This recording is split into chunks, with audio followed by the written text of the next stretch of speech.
The morning sun hadn't fully risen yet, and the streets were still quiet.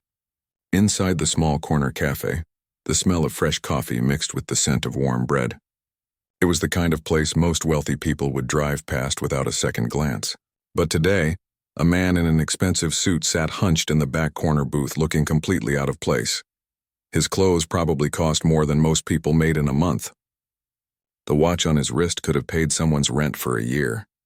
But none of that mattered right now, because sitting next to him in a baby carrier was a tiny 6-month-old girl, and she was crying. Not just fussy crying, but the kind of desperate wailing that makes everyone in a room uncomfortable. The man looked exhausted. His eyes were red and swollen like he hadn't slept in days. His tie was loose and his shirt was wrinkled.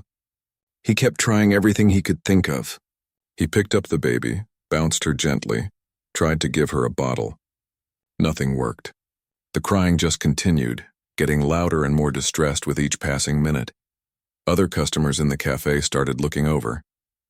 An older couple near the window exchanged glances. A young woman with her laptop shifted uncomfortably in her seat. A construction worker getting his morning coffee before work frowned and moved to a table farther away. The message was clear. Nobody wanted to sit near a screaming baby at 6 a.m. The man felt every single one of those looks. Each glance felt like an accusation. Each frown felt like proof that he was failing. And maybe he was. 3 weeks ago, his whole world had fallen apart. 3 weeks since the accident that took his wife. 3 weeks of trying to figure out how to be a father when he barely knew how to hold his own daughter properly. He ran one of the biggest tech companies in the country. He had thousands of employees. He made decisions worth millions of dollars every single day. People called him a genius. Magazines wrote articles about his success.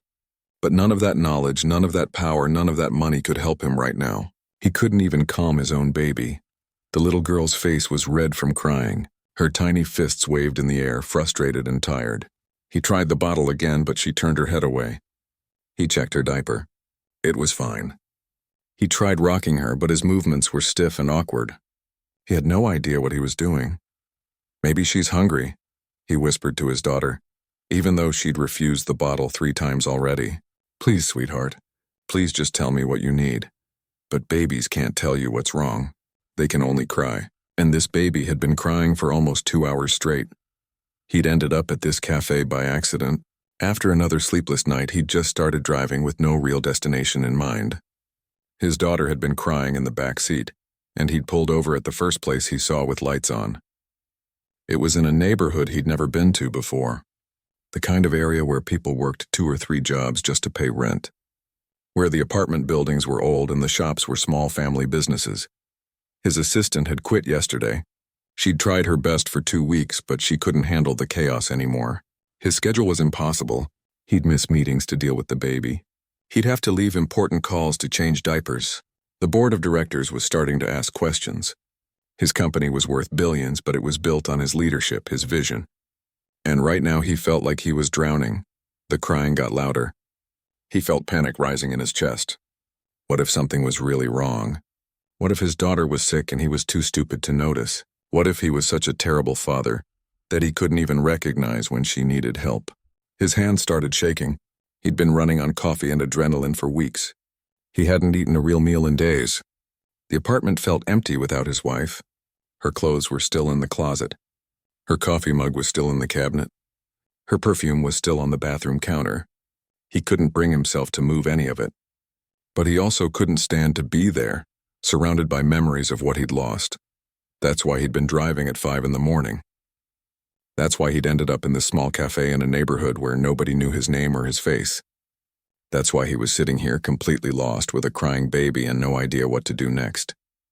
The waitress had been watching from behind the counter. She'd seen him come in half an hour ago, had seen him struggle with the baby, had seen the desperation growing on his face. She was in her mid-40s with kind eyes and hands that showed years of hard work. Her uniform was worn but clean, and her name tag said she'd been working there for 12 years. She'd served thousands of customers in this cafe.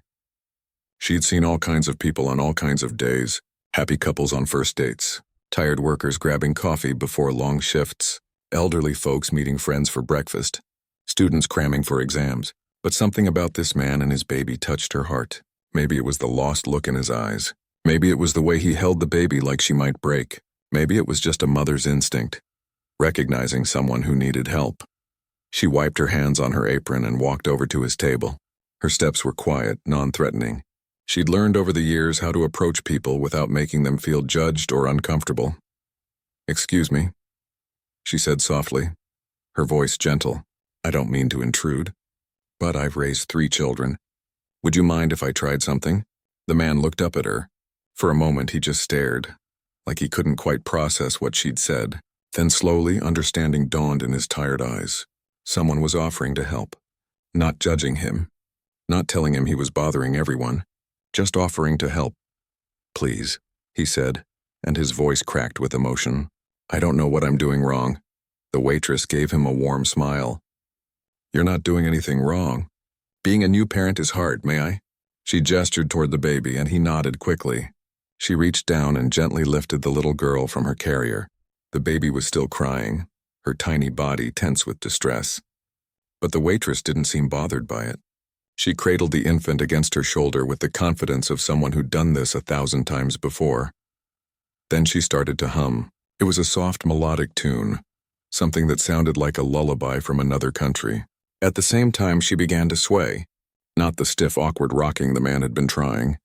This was smooth and rhythmic, like a gentle dance. She supported the baby's head with one hand and patted her back softly with the other. The man watched in amazement. The crying didn't stop immediately, but it started to change. The desperate wails became softer. The baby's rigid body began to relax slightly. The waitress kept humming, kept swaying, kept patting that gentle rhythm. "There we go," she whispered to the baby. "You're okay, little one. You're safe. You're loved." Minutes passed. The other customers in the cafe had stopped staring and gone back to their own business. The construction worker was reading the newspaper. The young woman was typing on her laptop again. The older couple was eating their breakfast. Normal life had resumed around them, but at the corner booth something almost magical was happening. The baby's cries had faded to small whimpers. Her eyes were starting to droop. Her tiny fists had unclenched, and the man was staring at the waitress like she'd just performed a miracle. "How did you—" he started to say, but his voice trailed off. The waitress smiled and moved to sit down across from him, still holding the baby. "She's not hungry," she explained quietly. "And she's not in pain. Look at how she's fighting sleep. She's exhausted, but she's too worked up to let herself relax. Babies can feel stress. And forgive me for saying this, but you're carrying enough stress for both of you." The man felt his eyes fill with tears. He tried to blink them away, but one escaped and ran down his cheek. "I'm failing her," he admitted, his voice barely above a whisper. "I'm failing at everything. I can't keep my company running properly. I can't take care of my daughter. I can't sleep. I can't think straight. I don't know how to do this alone." The waitress looked at him with understanding, not pity. "You're not alone right now," she said simply. "And you're not failing. You're grieving. You're trying to survive. Those are 2 of the hardest things anyone can go through. The fact that you're here, trying your best, means you're not failing. It means you're fighting." The baby was almost asleep now, her breathing becoming slow and steady. Her little face had finally relaxed, no longer red and scrunched with distress. She looked peaceful for the first time in hours. "I used to work 3 jobs, the waitress continued, her voice soft so she wouldn't disturb the baby. "After my husband left, I had 3 kids to raise on my own. I know what it's like when every day feels impossible. When you're so tired you can barely stand, but you have to keep going because someone depends on you." The man wiped his eyes with the back of his hand. "How did you do it?" "How did you make it through?" "1 day at a time," she said. "Sometimes 1 hour at a time." And I accepted help when it was offered. That was the hardest part, actually. Admitting I couldn't do everything alone. They sat in silence for a moment. The cafe was slowly filling up with more morning customers. The cook was calling out orders from the kitchen. The coffee machine hissed and steamed. Life was going on all around them, normal and routine. But in this corner booth, 2 strangers were sharing a moment of real human connection. The waitress looked down at the sleeping baby in her arms. "She's beautiful," she said. "She has her mother's nose, I think." The man's throat tightened. "She does," he managed to say. "She has her mother's everything." Another customer signaled for coffee, and the waitress glanced over. "I should get back to work," she said reluctantly. "But let me show you something first." Very carefully, she transferred the sleeping baby back to the man's arms. She adjusted his hold slightly, showing him how to support the infant's head better, how to keep her body close to his chest. "Feel that?" she asked. "Babies need to feel secure. They need to hear your heartbeat. It reminds them they're safe." The man held his daughter, feeling her tiny weight, her warmth, the soft rise and fall of her breathing. For the first time in 3 weeks, she was sleeping peacefully in his arms. And for the first time in 3 weeks, he felt a small flicker of hope. "Thank you," he said, looking up at the waitress. "I don't even know your name." "It's on my tag," she said with a smile, pointing to her uniform. "And you're welcome. Being a parent isn't about being perfect. It's about showing up and trying even when it's hard, especially when it's hard." She started to walk away, but the man called after her. "Wait, please." She turned back and he took a deep breath. "I need help, real help. I can't do this alone, and I don't know anyone who can teach me what you just did in 5 minutes. The nanny I hired quit after a week. The agencies don't have anyone available for at least a month, and I'm desperate." The waitress hesitated. She had her own life, her own struggles, her own children who needed her. She worked here in the mornings and at another restaurant in the evenings. Every minute of her day was already spoken for. She couldn't afford to lose income, and she couldn't afford to take on someone else's problems. But looking at this broken man holding his sleeping daughter, she saw herself 10 years ago. Lost and alone and terrified. She remembered how hard it was. She remembered wishing someone had offered to help her. "I work here mornings," she finally said, "and I have another job in the evenings. But during the day, I suppose I could help, for a little while at least. Until you find someone permanent." The relief on the man's face was almost painful to see. "I'll pay you. Whatever you need. Name your price." The waitress thought about her bills, her kids' expenses, her mother's medical costs back home. She thought about what seemed fair for a day's work watching a baby. $25 an hour? She suggested tentatively. She had no idea she was talking to someone who made more in an hour than most people made in a year. She had no idea his watch cost more than her car. She had no idea this tired, desperate man in wrinkled clothes was one of the richest people in the country. And he didn't correct her. He just nodded, grateful beyond words that someone was willing to help him.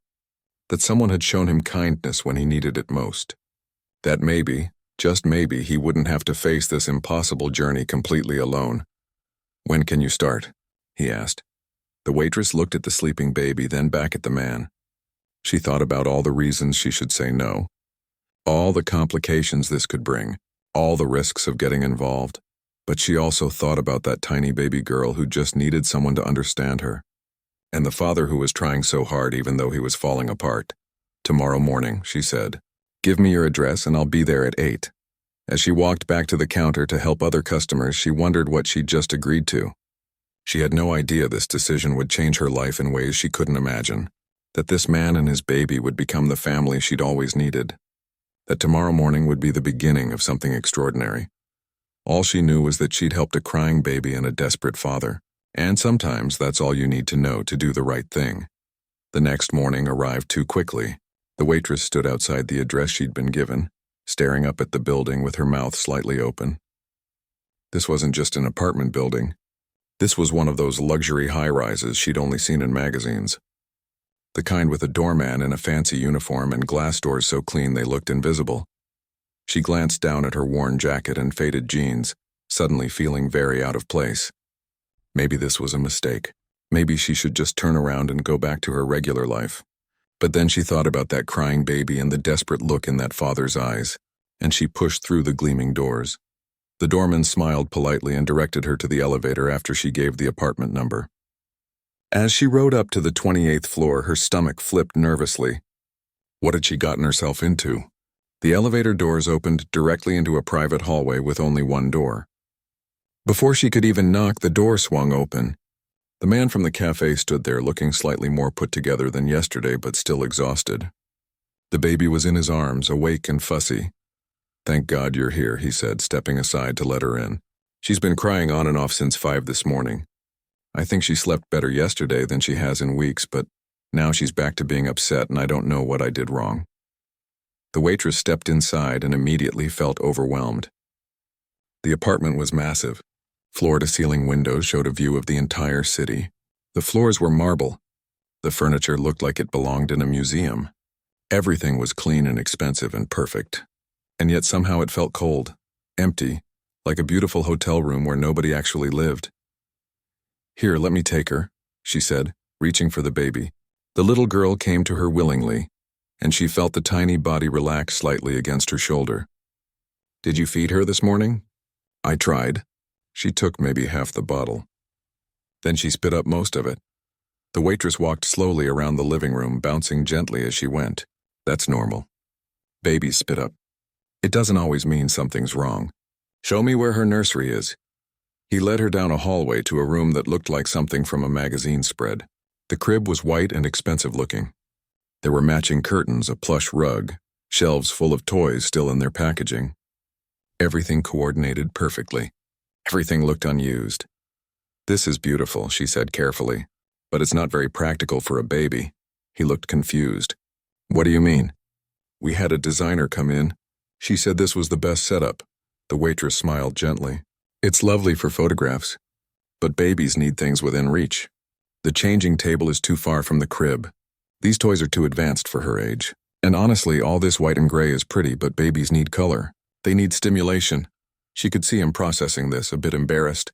"I don't know anything about babies," he admitted. "My wife handled all of this. She read all the books. She planned everything. I just worked and she took care of our daughter.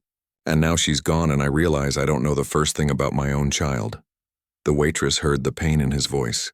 "Well, you're about to learn. That's why I'm here. Not to do everything for you, but to teach you. Because eventually, I'll go back to my regular life and you need to know how to be her father." Over the next few hours, she showed him everything. How to properly support the baby's head during feeding. How to burp her correctly. How to recognize different types of cries. Hungry cry versus tired cry versus uncomfortable cry. She explained wake windows and sleep cues. She demonstrated how to swaddle the baby properly so she felt secure. "Babies like routine," she explained as she showed him how to prepare a bottle. "Same feeding times, same nap times, same bedtime routine. It helps them feel safe." Right now, everything in her world changed. Her mother is gone. "You're stressed and uncertain. She can feel all of that, so we need to create stability wherever we can." He watched carefully, trying to absorb everything. "There's so much I don't know. I feel like I need to take notes." "Then take notes," she said simply. "There's no shame in that. Write down her feeding schedule. Track her naps. Whatever helps you remember." By lunchtime, the baby was napping peacefully in her crib. The waitress had reorganized the nursery to be more functional, moving things around so everything he needed was within arm's reach. She'd opened the curtains to let in natural light and turned on a small music box that played soft lullabies. They sat in the kitchen while the baby slept. The waitress couldn't help noticing how empty the huge refrigerator was. Some bottles, some takeout containers, some expensive ingredients that nobody seemed to know how to cook. "When's the last time you ate a real meal?" she asked. He had to think about it. "I don't remember. I've been grabbing whatever I can. Coffee mostly." She shook her head. "You can't take care of a baby if you don't take care of yourself. You need food, real food, not just coffee." "I can order something," he offered. "What do you like?" "There's a great Italian place that delivers, or Thai, or—" "I'm going to make you something," she interrupted. "Do you have eggs, bread?" "I think so. Maybe. The housekeeper usually handles the shopping." The waitress started opening cabinets and found the basics. Within 20 minutes, she'd made simple scrambled eggs with toast. Nothing fancy, but warm and filling. She made him sit down and eat while she had her own small portion. "This is good," he said, and he sounded surprised. "I forgot what home cooking tastes like." "It's just eggs," she laughed. "But I'll show you how to make simple things. You need to eat regularly, especially if you're going to keep up with a baby." As they ate, they started talking. Really talking. He told her about his wife, how they'd met in college, how she'd believed in his ideas when everyone else thought he was crazy. How she'd supported him through the early years of building his company, working 2 jobs while he worked on his startup in their tiny apartment. How she'd been so excited about becoming a mother. "We only had 6 months with her," he said quietly. 6 months of being a family. And then one drunk driver changed everything. Wrong place, wrong time. She was just going to the store for diapers. The waitress reached across the table and squeezed his hand. "I'm so sorry. No one should have to go through that." "What about you?" he asked. "You said you raised 3 kids alone."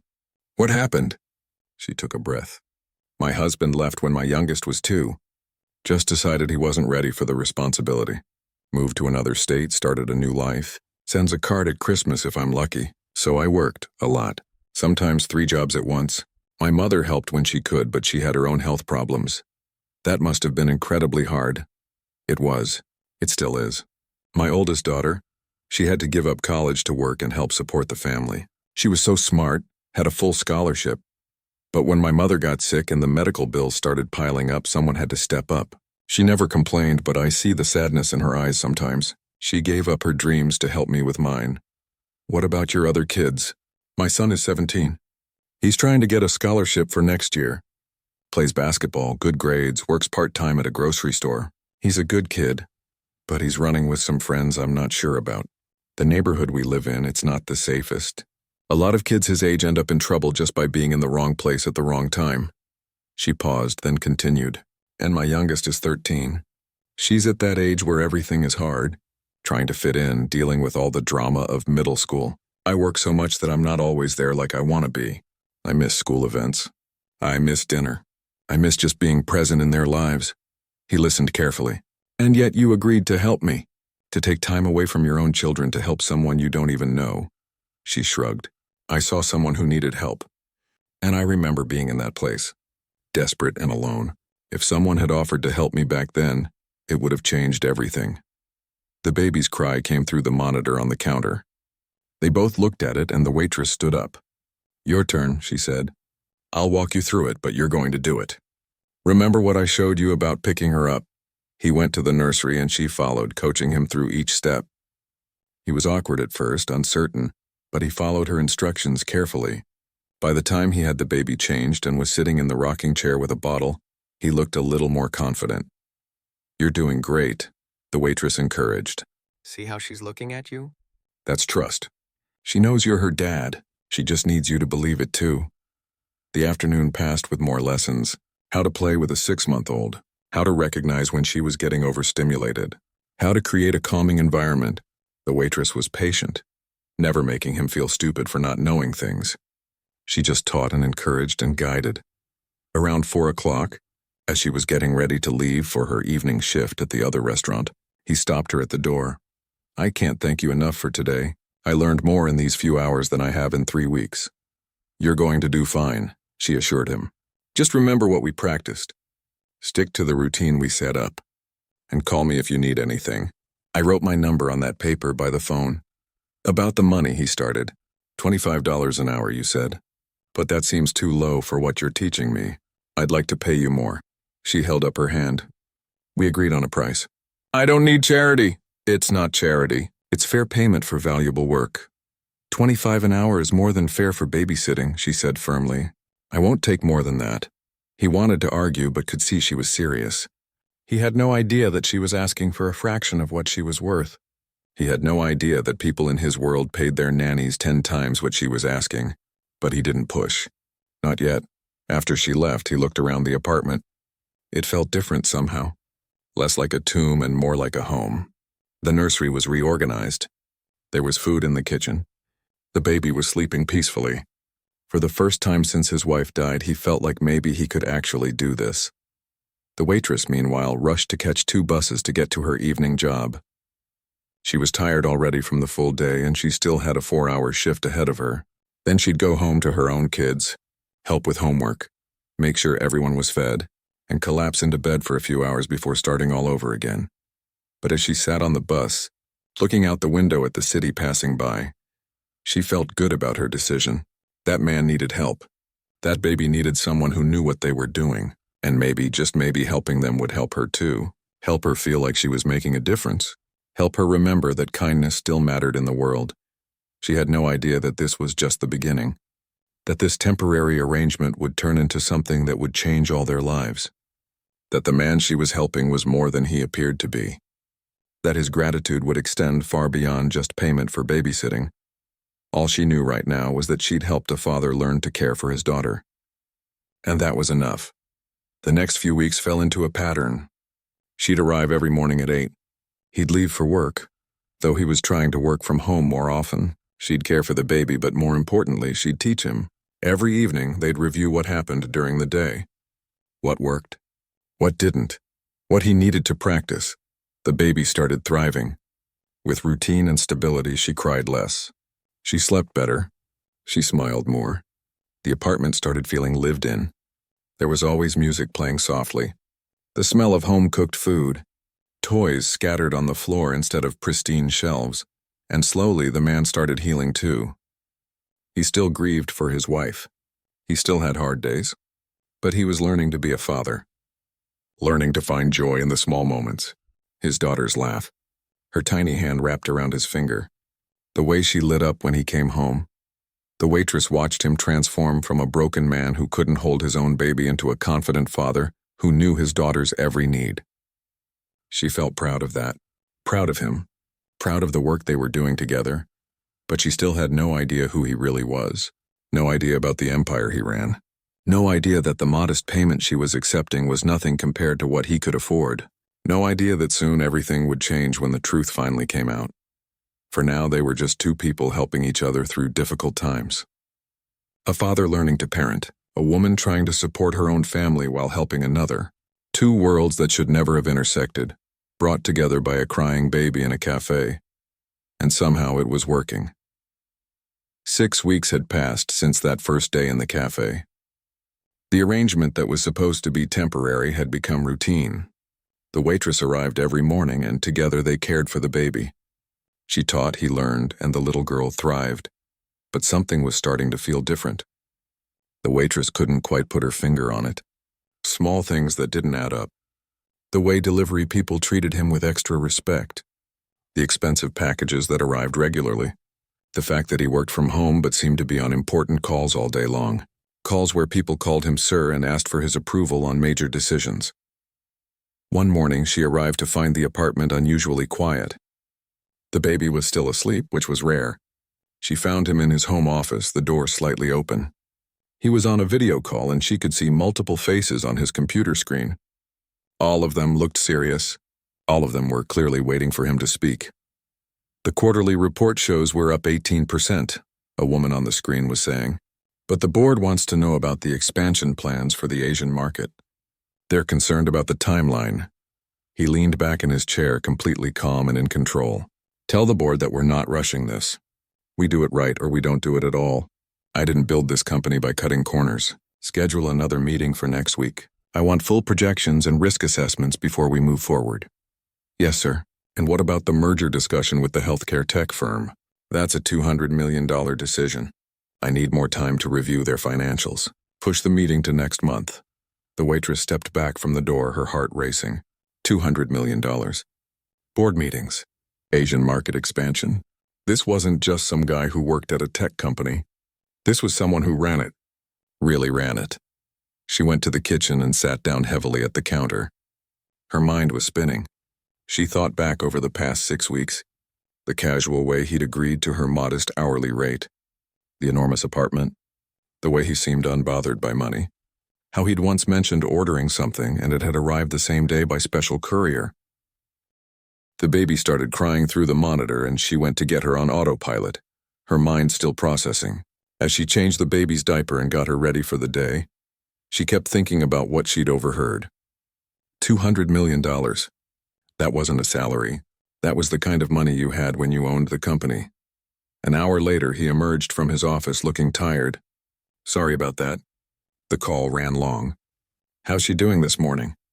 The waitress was feeding the baby her bottle, but her movements were stiff. She's fine. Slept later than usual. He could sense something was off. Is everything okay?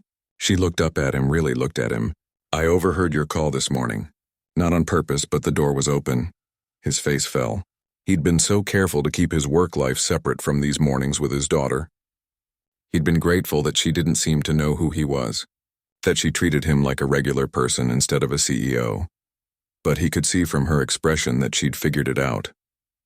I should have told you, he said quietly. Told me what exactly? That you're not just some employee? That you're the boss? The actual owner? He sat down across from her. I'm the founder and CEO. The company is mine. I started it 12 years ago in a garage. Now it's worth about $3 billion. The The waitress felt like the air had been knocked out of her lungs. 3 billion. She couldn't even comprehend that number. And you let me charge you $25 an hour. You named your price. I respected that, but you knew it was nothing to you. You probably make more than that in a minute. She stood up, still holding the baby, and started pacing. I feel like an idiot. All this time I thought we were equals. Two regular people helping each other out. But we're not equals. We're not even in the same universe. He stood too, his hands raised peacefully. That's not true. Money doesn't change who we are as people, doesn't it? She laughed, but there was no humor in it. You live in a penthouse that costs more than I'll make in my entire life. You make decisions about hundreds of millions of dollars like it's nothing. And I'm scraping by on 2 jobs. Living in a neighborhood where we hear gunshots at night. Watching my kids sacrifice their futures because we can't afford basic things.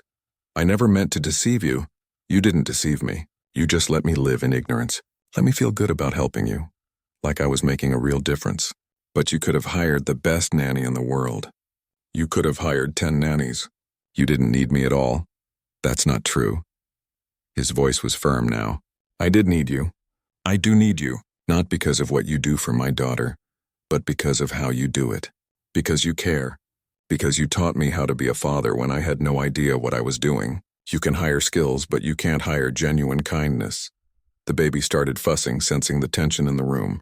The waitress bounced her gently, trying to calm her. I need to think about this. I need to figure out if I can keep doing this knowing what I know now. Please don't quit. Please. He ran his hand through his hair, looking desperate. My daughter needs you. I need you. Yes, I have money. But money didn't help me that morning in the cafe. Money didn't teach me how to understand my daughter's needs. Money didn't make me feel less alone. You did all of that. She looked at the baby in her arms, who had calmed down and was looking up at her with trusting eyes. She thought about how much progress this little girl had made. How she smiled now. How she slept through the night, how happy she seemed. Then she thought about the man who'd been so lost and broken that first day, and how he'd slowly learned to be the father his daughter needed. I need some time, she finally said. Not to quit, but just to process this. It's a lot to take in. Take all the time you need. But please know that nothing has changed. You're still the same person who helped me. I'm still the same person who needed help. The money is just details. She wanted to argue that money was never just details. Money was everything when you didn't have it. Money was the difference between her daughter giving up college or getting her degree. Money was the difference between her son staying safe or falling into the wrong crowd because he couldn't afford the things his friends had. Money was medical bills and rent and food and transportation. Money was never just details, but she didn't say any of that. She just nodded and focused on the baby for the rest of the morning. That evening, after her shift at the restaurant, she came home exhausted. Her oldest daughter was making dinner for her younger siblings like she did most nights. The small apartment was cramped but clean. Her son was doing homework at the kitchen table and her youngest was watching TV in the living room. How was work, Mom? Her oldest asked, stirring a pot of pasta. Complicated, she admitted, sinking into a chair. Her daughter looked at her with concern. The babysitting job? She'd told her kids about the new arrangement. Though she hadn't mentioned much about the father or where he lived, I found out today that the man I'm working for is very wealthy. Like, extremely wealthy. And I've been charging him almost nothing because I had no idea. Her son looked up from his homework, so ask for more money. If he's rich, he can afford it. It's not that simple. I agreed to a price. And now I feel like everything is different. Like I don't belong in that world. Her oldest daughter brought plates to the table. Mom, you've been telling us our whole lives that people are people no matter how much money they have. That we should treat everyone with respect and kindness. Are you going to stop believing that just because you found out this guy has more money than you thought? The waitress looked at her daughter, surprised by her wisdom. When did you get so smart? I learned from the best, she said with a gentle smile. Look, I gave up college to help this family. Do I wish things were different? Sure, but I don't regret it because we're family and that's what matters. If this job is making a difference for that man and his baby, then keep doing it. Don't let money make you feel less than what you are. That night, lying in bed, the waitress thought about everything. She thought about her own pride and how it made her feel small when she discovered the truth. She thought about the baby and how much she'd grown to love that little girl. She thought about the father and his genuine grief and struggle. She thought about her daughter's words. The next morning, she showed up at the apartment at her usual time. He opened the door looking uncertain, like he was afraid she might not come back. "I've been thinking," she said as she stepped inside, "and I've decided something." He waited, barely breathing. "I'm going to keep helping you, because you and your daughter need me, and honestly, this job has become important to me too. But we need to be honest with each other from now on.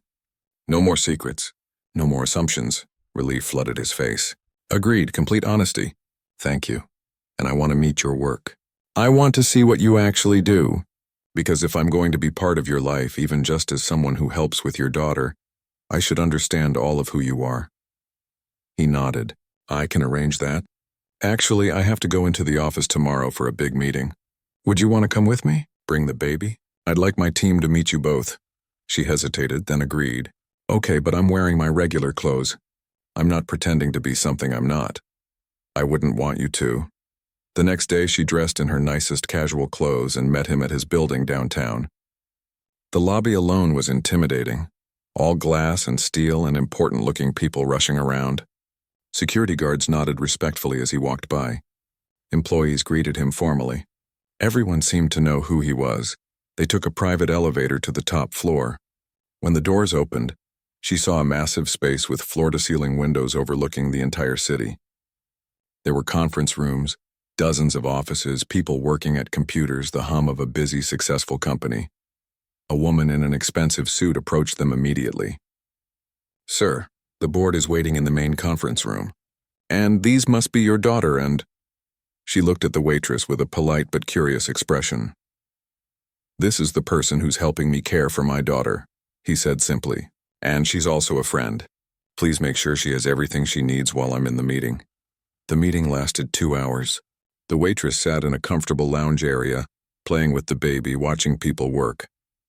She could see into the glass-walled conference room where he sat at the head of a long table, surrounded by serious-looking people in business attire. He looked different here, confident, in control. This was his world, and he commanded it. When the meeting ended, he came to get them and gave her a tour. He showed her the department that developed software for hospitals, the team that worked on artificial intelligence for medical diagnostics, the research division that was working on technology to help doctors in rural areas access better resources. "This is what we do," he explained as they walked through the offices. "We use technology to make healthcare better and more accessible. That's what my wife and I dreamed about when we started this." She believed that everyone deserved good medical care, regardless of where they lived or how much money they had. The waitress looked at him with new understanding. "You're not just rich because you wanted to be rich. You're trying to help people. I'm trying to continue what she started, what we believed in together." As they left the building later that afternoon, she felt different about everything. Yes, he had money. Yes, they came from completely different worlds. But they both understood what it meant to work hard. They both understood loss. They both understood what it meant to sacrifice for something bigger than yourself. "Thank you for showing me this," she said, as they stood on the sidewalk. "It helps me understand you better. And thank you for giving me a chance, for not walking away when you found out the truth." She shifted the baby to her other hip. "You know what's funny? That first day in the cafe, I saw a desperate father who needed help. And even knowing everything I know now, that's still what I see. The money doesn't change that you were broken and needed someone to show you how to heal. And you're still the kind woman who helped a stranger without asking for anything in return." They stood there for a moment, the busy city moving around them, and something shifted between them, a deeper understanding, a recognition that maybe their different worlds weren't as far apart as they seemed, that humanity and kindness and need were universal, regardless of bank accounts. Neither of them knew it yet, but this was the moment when their relationship transformed from employer and employee into something more, something that would eventually reshape both their lives in ways neither could imagine. For now, they were just two people learning to trust each other across the divide of their circumstances. And that was enough. 3 months had passed since the waitress discovered the truth about who her employer really was. In that time, something had quietly shifted between them. They'd moved beyond the initial awkwardness of their different worlds and found a comfortable rhythm. He'd stopped apologizing for his wealth, and she'd stopped feeling inferior because of her circumstances. They were just two people navigating life together. But life had a way of reminding her that their worlds were still very different. It started on a Tuesday morning. Her son hadn't come home the night before. She'd gotten a call at 2 a.m. from a police officer. Her boy had been picked up with 3 other kids. They'd been in the wrong place at the wrong time, hanging around outside a convenience store when someone else had tried to rob it. Her son hadn't done anything wrong, but he'd been there. And in their neighborhood, being there was often enough. She'd spent the rest of the night at the police station trying to explain that her son was a good kid, that he played basketball, made decent grades, worked part-time, that he wasn't like the other boys he'd been with. But the officers had heard it all before. They'd seen too many good kids go down bad paths. By morning, she was exhausted and terrified. Her son was being held pending a hearing. The public defender she'd been assigned barely looked old enough to be out of college and had about 30 other cases to handle. When she asked about bail, the number they quoted might as well have been $1 million. She didn't have it. She didn't have anywhere close to it. She called her employer, her hands shaking as she dialed. "I can't come in today. There's been an emergency with my son. I'm so sorry for the short notice. What happened? Is he okay?" The concern in his voice was immediate and genuine. She broke down then, right there in the hallway of the police station. The stress of the long night, the fear for her son's future, the crushing weight of not being able to fix this, all came pouring out. She told him everything, about her son being picked up, about the charges, about not being able to afford bail or a decent lawyer. "Where are you right now?" he asked. She told him the address of the police station. "Stay there. I'm coming." "No, you don't have to do that. You have your daughter and your work, and I'm bringing my daughter with me. We'll be there in 20 minutes. She wanted to protest more, but she was too tired and too scared. She sat on a bench in the station and waited, feeling like she was in a nightmare she couldn't wake up from. He arrived exactly 20 minutes later, the baby in a carrier against his chest. He'd clearly dressed in a hurry. He sat down next to her and didn't say anything for a moment. He just sat there, a quiet presence, while she tried to pull herself together. "Tell me everything," he finally said. She explained the whole situation again, her voice steadier now but still shaky. Her son had been trying to get home from his job at the grocery store. He'd run into some guys from school who'd convinced him to hang out for a bit. They'd been outside the convenience store when someone else, someone her son didn't even know, had gone inside and tried to rob the place. The police showed up and arrested everyone in the vicinity. He didn't do anything wrong, she insisted. He was just there. But the lawyer they assigned us says it doesn't look good. Says prosecutors like to make examples. Says my son could end up in juvenile detention just for being nearby. He listened carefully, his face serious. "May I make some calls?" She looked at him, understanding what he was offering. "I can't ask you to do that." "You're not asking. I'm offering. Your son doesn't deserve to have his life ruined because he was in the wrong place. Let me help." She wanted to say no. She wanted to handle this herself. But pride was a luxury she couldn't afford right now. Her son's future was at stake. So she nodded, tears running down her cheeks. He stepped away and made several phone calls. She couldn't hear everything he said, but she caught phrases. "Best criminal defense attorney in the city. I don't care what it costs. Today. It needs to be today. Call in every favor we have." An hour later, a woman in an expensive suit arrived at the station. She introduced herself as one of the top defense attorneys in the state. She spoke to the officers with the kind of authority that came from years of winning cases. She reviewed the charges, interviewed the son, and within 2 hours had him released on bail that someone had mysteriously already paid. The waitress watched this happen in a daze. Her son, her baby boy who was almost a man now, walked out of that holding cell looking scared and ashamed. She pulled him into a hug and felt him shaking. "I'm sorry, Mom," he whispered. "I'm so sorry. I was just trying to get home and they said we'd hang out for just a minute and—" "Shh, it's okay. We'll figure this out." The attorney pulled them aside and explained what would happen next. She'd already spoken to the prosecutor. Given her son's clean record, his age, and the circumstances, she was confident she could get the charges reduced or dismissed entirely. But it would take time and effort. "How much is this going to cost?" the waitress asked, even though she was afraid to hear the answer. The attorney glanced at the CEO, who gave a small shake of his head. "Don't worry about that right now. Let's focus on getting your son through this." Outside the police station in the bright afternoon sunlight, the waitress finally had a moment to process everything. Her son stood next to her, quiet and subdued. The CEO stood a few feet away, giving them space, the baby now asleep against his chest. "Thank you," she said to him, her voice thick with emotion. "I don't know how I'll ever repay you for this. You don't need to repay me. This is what people do for each other. This is what friends do. Friends." The word settled around them. Somewhere along the way, they'd become that. Not employer and employee, not rich man and poor woman. Friends, maybe even family. Her son looked at the man who'd just saved his future. "Thank you, sir. I don't know what to say. Say you'll learn from this. Say you'll be more careful about who you spend time with and where you go. Say you'll remember how lucky you are to have a mother who loves you enough to work 2 jobs to give you a better life." The boy nodded, wiping his eyes. "I will, I promise." That evening, after everything had calmed down, the waitress sat at the CEO's kitchen counter while he made dinner. He'd insisted she stay, said she shouldn't be alone after the day she'd had. Her son had gone home with his sisters, who'd been terrified when they heard what happened. "I never had a chance to cook you dinner," he said as he chopped vegetables. "You're always cooking for me. Let me return the favor." She watched him work, this billionaire CEO making pasta and salad in his expensive kitchen.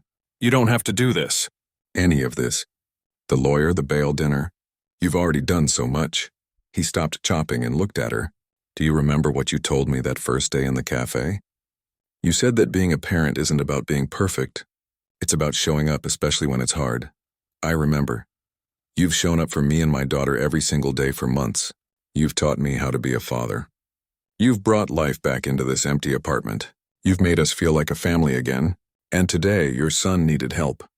How could I not show up for you?" She felt tears starting again. "I just feel like I'm always taking from you.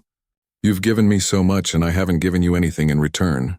He came around the counter and sat next to her. "That's not true. You've given me everything that matters. Before you came into our lives, I was drowning. I was failing as a father. I was barely holding my company together. I was so lost in grief that I couldn't see any way forward. You saved us, not with money or power or connections, with kindness and patience and wisdom. Those things are worth more than anything I could ever give you." They sat in silence for a moment, the only sound the bubbling of water on the stove. "My daughter gave up college to help support our family," she said quietly. "She had a full scholarship. She was going to study engineering. But when my mother..."